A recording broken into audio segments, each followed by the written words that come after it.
Welcome to Tales of the United Kingdom, where the beauty of history and legend come alive. Today, we take you to Scotland, a land where stories are as ancient as its hills, and every corner holds a secret waiting to be uncovered. From the rugged charm of its misty highlands to the haunting beauty of its castles and lochs, Scotland is a place where myths, mystery, and magic blur together in a tapestry of wonder. But these tales aren't just born of imagination. They've been shaped over thousands of years, starting with the Celts, who arrived nearly 8,000 years ago. With them, they brought a tradition of storytelling that evolved into the legends we know today.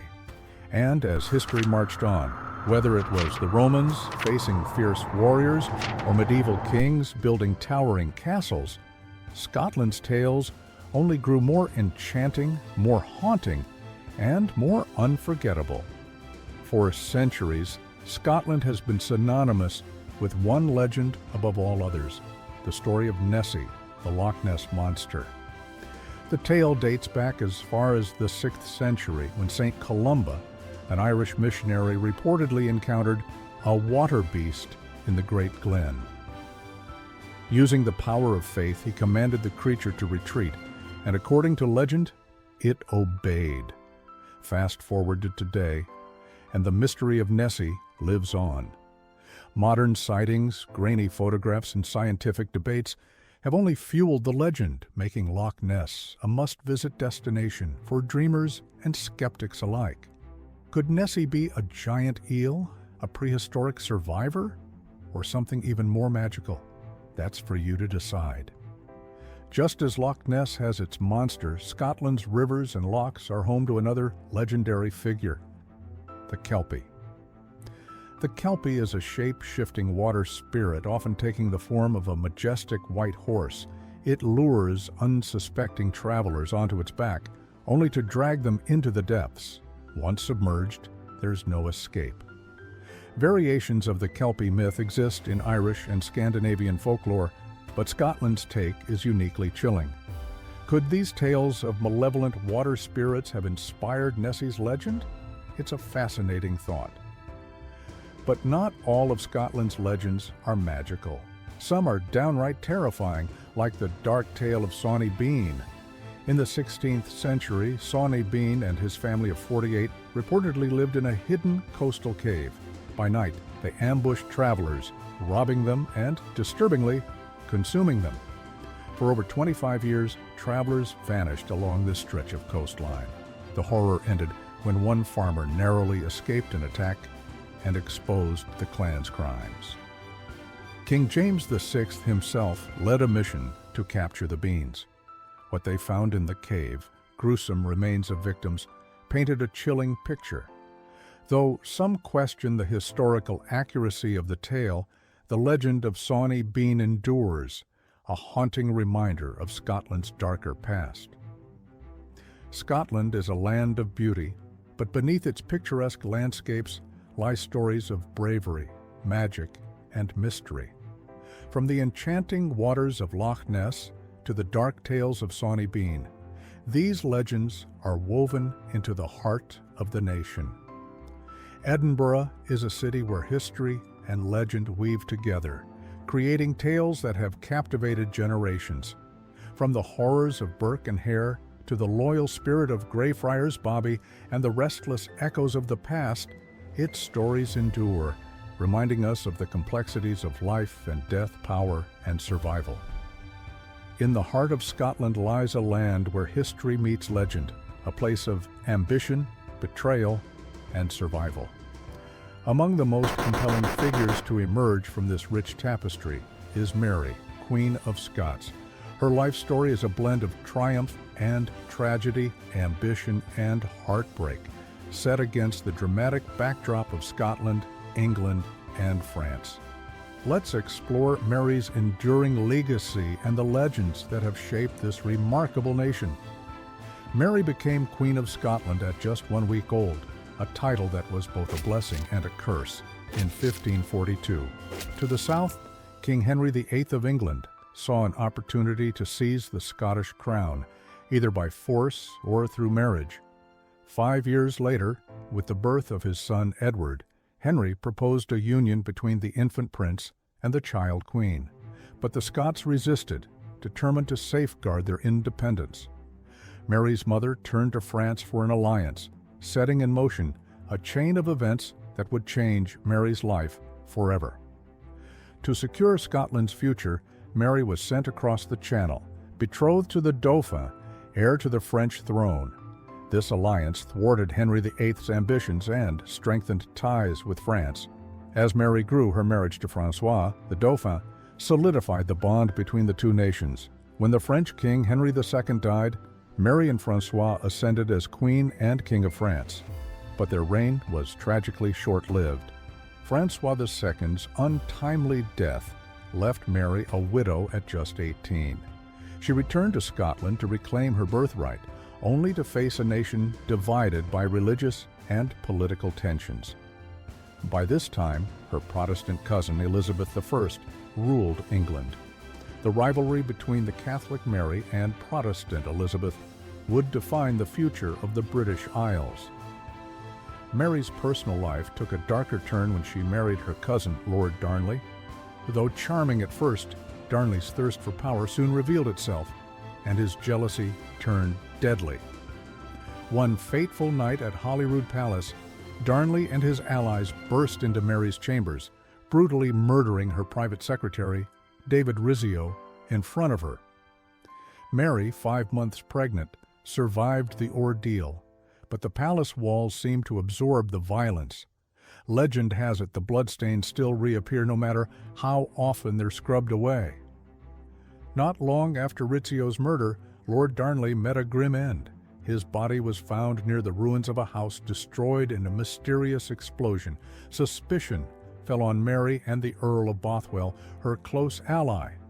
Their subsequent marriage caused a scandal, driving Mary further into isolation and rebellion.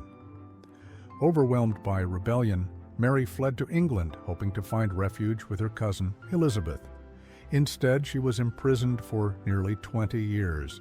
Accused of treason, Mary was sentenced to death. Her execution was as tragic as her life. 3 blows of the axe were needed to complete the beheading. Yet Mary's legacy lived on through her son, James VI, who united the crowns of Scotland and England after Elizabeth died childless.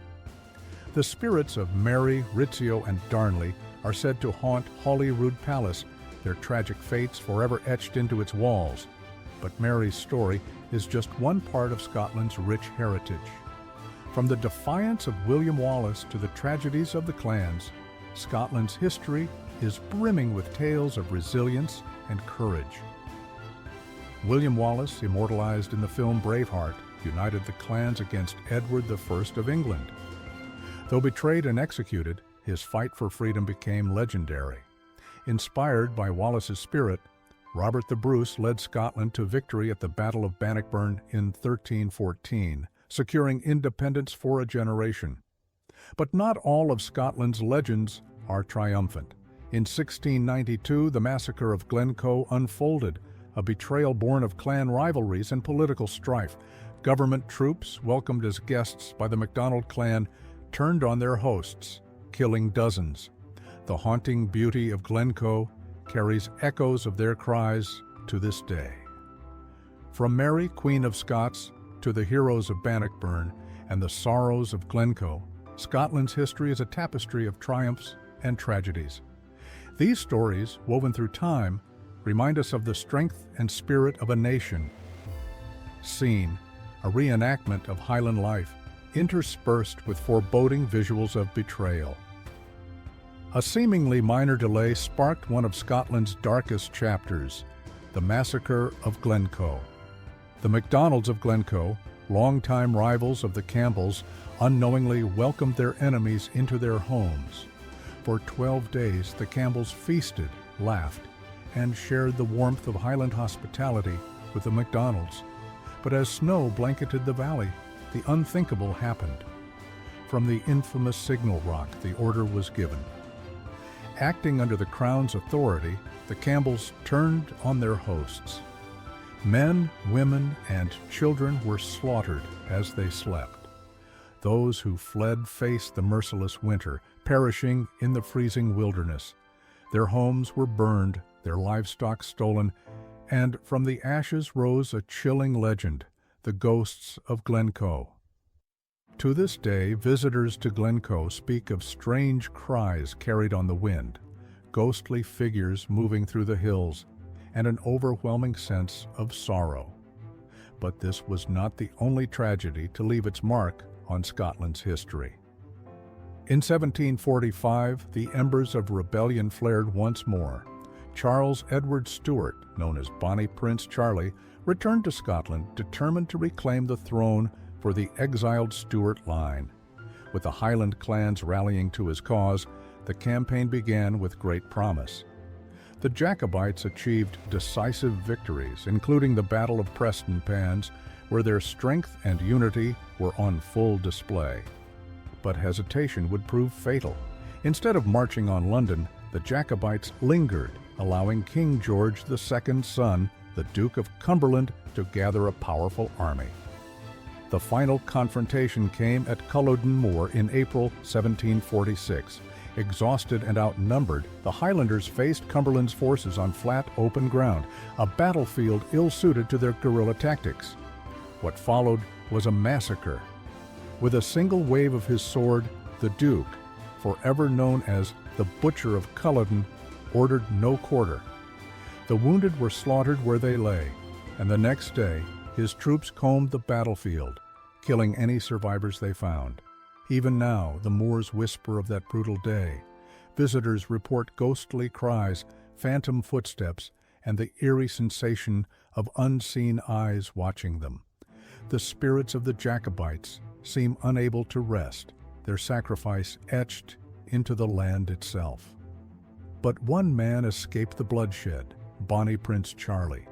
With the help of the courageous Flora MacDonald, he evaded capture, disguised as her maid.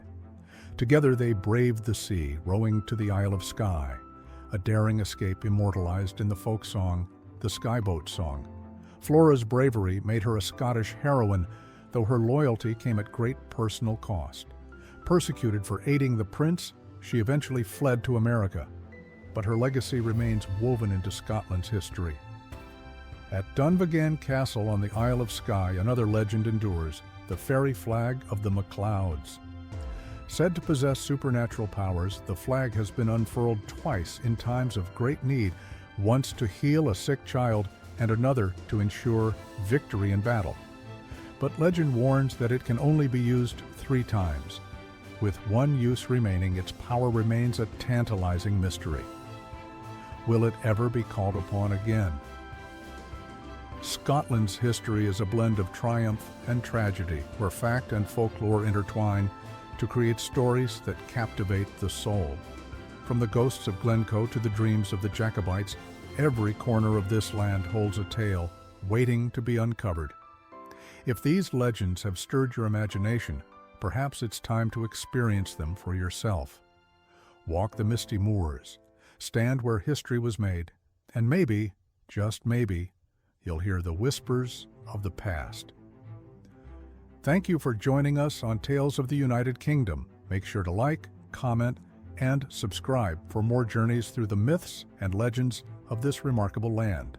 What's your favorite Scottish tale? Let us know below, and we might feature it in a future episode.